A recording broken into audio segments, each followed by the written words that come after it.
que no se sabe nada de Cristo durante casi 20 años, que ni siquiera la fecha del nacimiento de Cristo ustedes la pueden especificar. ¿Cómo tú me puedes explicar que escuchando la doble retórica que tú me usas de la plausibilidad, tú no puedes ser lo mínimamente plausible para decirme dónde estaba Cristo a los 18 años? Hace una semana se volvió, no viral, pero un poco como comentado este tema de Heredia preguntando que dónde estaba Jesús hasta los 18 años, porque hay 20 años perdidos de Jesús. Si Jesús existió, ¿dónde estaba entre los 12 a los 30 años cuando comienza su ministerio público? ¿Qué hizo en ese tiempo? ¿Por qué no hay registros? Y algunos todavía llegan más lejos que eso. Si no sabemos, entonces porque Jesús simplemente no existía, algo que es totalmente inválido. La pregunta que se hace Heredia aquí en el programa del recetario, el cual ellos atacan mucho a Jesús, Carlos Velo está ahí, pero es como si no tuviera, porque le dan siempre con el cubo. Lamentablemente no creo que es una representación tan fuerte. Siento que muchas veces se deja machucar y tiene que ponerse la pila.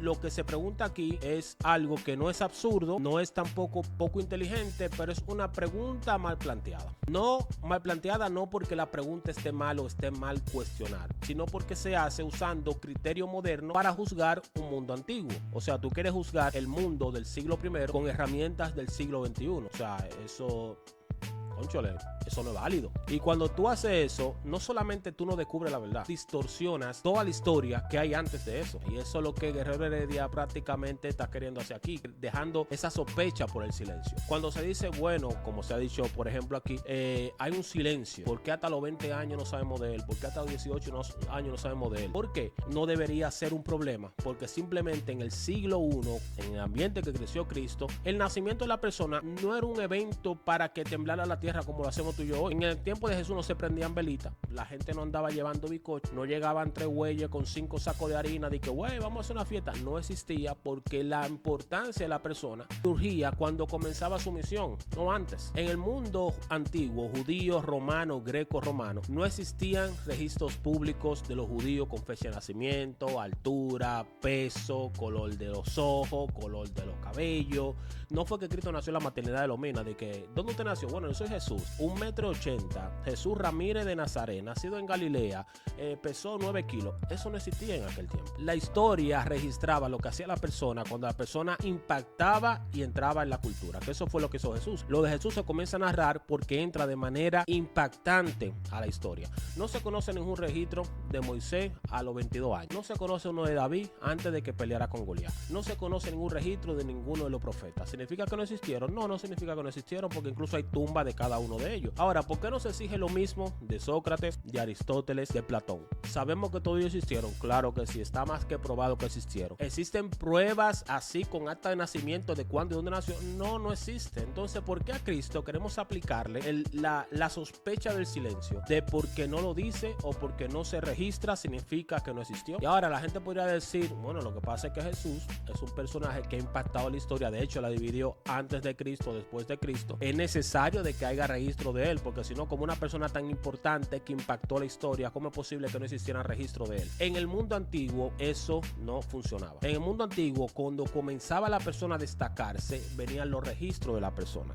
Los registros comenzaban cuando comienzan las misiones de la persona. Antes de eso, Cristo no era un líder político, no era un agitador de masa, no tenía un movimiento importante, no era un personaje público que estaba en la palestra. Cristo creció como un niño judío, se educaban en la Torá desde pequeño. Habían 2 caminos para elegir el crecimiento de un joven en la familia. El camino normal, que era crece, joven, se desarrolla, una familia, trabaja, tiene su bien, envejece y muere. Hay otros que eligen, crecen, se desarrollan en el estudio, en el aprendizaje, con hombres que les enseñaban, educándose en la Torá, yendo a la sinagoga, aprendiendo de leyes, aprendiendo de festividades, educando a otros, preparándose para el rabinato, queriendo ser hombres piadosos. Habían 2 caminos. Cristo eligió el segundo camino. Y la evidencia de lo que él fue, cómo él vivió, es lo que realmente lo dice. Hay muchas personas que quieren decir, no, porque Cristo posiblemente tuvo con prostitutas, se dio sus humitos. A Cristo dice la palabra que fue tentado en todo como nosotros y no cayó. A Cristo seguramente se le acercó una mamichula, güey, Cristo, ¿qué es lo que tú dices? Y Cristo nunca se dio. ¿Por qué? Porque Cristo no era de ahí. Porque Cristo supo mantenerse puro, supo mantener su integridad, porque él vino a una única misión, a demostrarnos a nosotros que también podíamos vivir con ese estándar de moralidad. Entonces, ¿por qué le queremos exigir a Cristo cosas que no se le exigen a otros. ¿Por qué tenemos que atacar la figura de Jesús con el fin de decir, bueno, es sospechoso de que haya nacido porque no hay cumpleaños?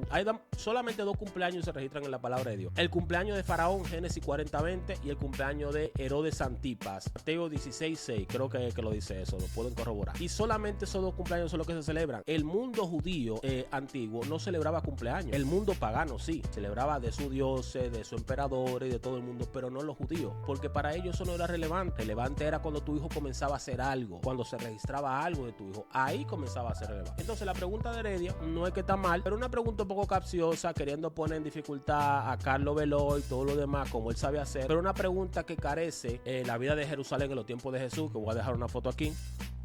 En ese libro tú puedes encontrar cómo era el comercio, cómo era la vida cotidiana, cómo crecían los niños, cómo eran los matrimonios, cómo era el hogar, cómo era la educación, cómo era la ganadería, cómo eran incluso los jardines, cómo era toda la vida silvestre, absolutamente todo, absolutamente todo. Por eso hay que leer historia, hay que conocer un poco de la cultura de aquel tiempo para saber cómo crecían los niños. Los niños no crecían como crecen los niños de ahora en aquel tiempo.